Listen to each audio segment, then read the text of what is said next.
Phase 1, the 1 foot, right now, with no weapon and no warning that could end almost anyone who has ever lived. I just need to move them 1 foot. Here's the deal. Pick a single human being from any moment in history. Anyone. A pharaoh, a caveman, your own great-great-grandmother. Someone braver than me said, move God a foot to assert dominance, but we will keep our ambitions mortal. At the instant of your choosing, you slide your target exactly 1 foot in any direction you like. 1 time. That is the entire power. It sounds gentle. A foot is half a step, nothing. But you get to pick the direction, and one of those directions is straight down.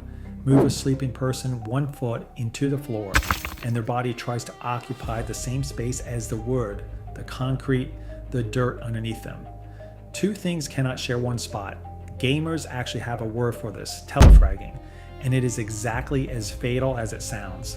Stand someone beside a stone wall and shove them a foot sideways into it, and you have fused a living human into solid rock. For almost all of history, that is instant death, with no doctor on earth who could help. So nearly no one is safe, no matter how powerful or well guarded they were.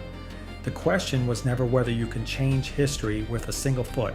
You obviously can. The only real question is who you pick, and that turns out to be far harder than it sounds. Phase 2, the near miss.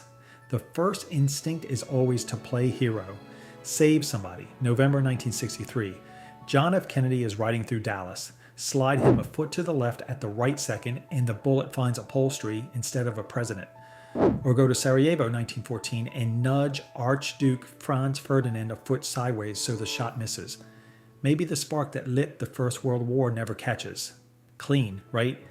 Except saving people barely works. The First World War was a powder keg with a dozen fuses, and pulling one just lets another catch within the year. And if you try to rescue someone history is leaning on, history tends to lean back. Pull Jesus a foot off the cross in front of the entire crowd, and the obvious next move is just to nail him right back up there. There is a darker wrinkle too.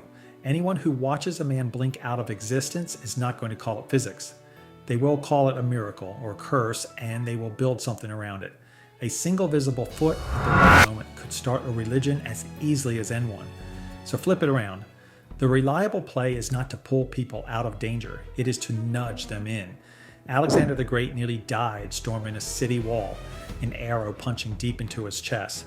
Move him a foot into that arrow instead of past it, and there is no empire, no Alexandria, no Hellenistic world at all. Or reach back to a young Julius Caesar and catch him with one of the arrows that whistled past him early on. Kill Caesar before he becomes Caesar, and you do not just delete a man, you delete a word. No Caesar means no Kaiser and no Tsar. Every empire that named its rulers after him simply never does. Phase 3, the parent. But killing a famous adult is sloppy. By the time they are famous, the damage is already done. They have won the battles and had the children. You are cleaning up after the story instead of erasing it. The surgical move is to go back exactly 1 generation. Do not touch the legend. Move their parent 1 foot at the precise moment that legend is conceived. Now nobody dies. Nothing tragic happens at all. A father shifts a foot at the worst possible instant, the moment passes, and a different child is conceived that night, or no child is conceived at all. The person you were worried about is simply never born. Do it to the father of Genghis Khan, and Genghis never exists. And Genghis is a special case because he left a genetic crater across the planet. Today, by the best estimate, something like 1 in 200 men alive carries his Y chromosome. Erase that one conception and an entire branch of the human family tree, hundreds of millions of people, quietly rewrites itself. Here's the part that should bother you. It does not have to be the parent of someone important. Because of how every one of us is made, moving almost anyone a foot reshuffles who gets born next.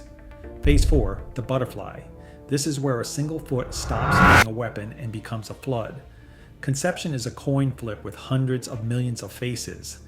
Out of every wave of swimmers, exactly 1 wins, and which one depends on timing down to the second, what time a couple went to bed, whether they were tired, whether anything that day ran a few minutes long. So picture a seamstress, centuries before anyone famous. You move her 1 foot and she steps off a ledge instead of onto the path. She dies young. Now a different seamstress sews a certain noblewoman's dress. So that noblewoman arrives home a little later one evening. So a different swimmer wins that night, so her child is a different person. And so is that child's child. The change does not fade out, it spreads. Within a handful of generations, it saturates everyone. Every single person who was going to be born gets swapped for somebody else. By the time anyone is carving history into stone, not one name you have ever heard belongs to a real person. Different empires, different languages, different gods, different wars. Even the weather has re-rolled, the storms falling in new places months later. It is still recognizably weather. The Sahara is still hot and dry. The specifics are all strangers. Phase 5, the first one, which points straight at the real answer. Stop picking from the history books at all. Go to the very bottom of the page, the first person who even counts as a person. Her name, in a sense, is mitochondrial Eve. She is not the first woman, and she did not live alone, but she is the most recent woman that every human alive today descends from, through one unbroken chain of mothers somewhere between 1 and 200,000 years ago. Find her as a child, move her 1 foot into a deadly fall before she ever has those children, and every human being on earth right now is replaced by someone who never was. You could go further still.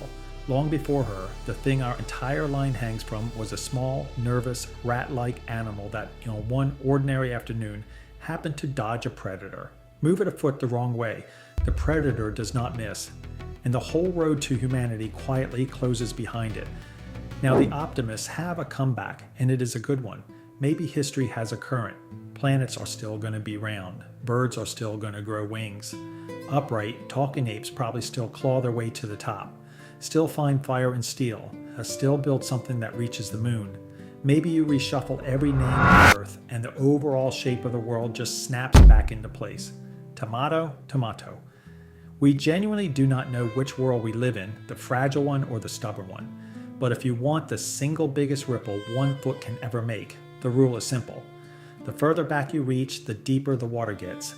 Pick the first one, slide them a single step to the side, and you have not just rewritten a life, you have quietly erased everyone who was ever going to be.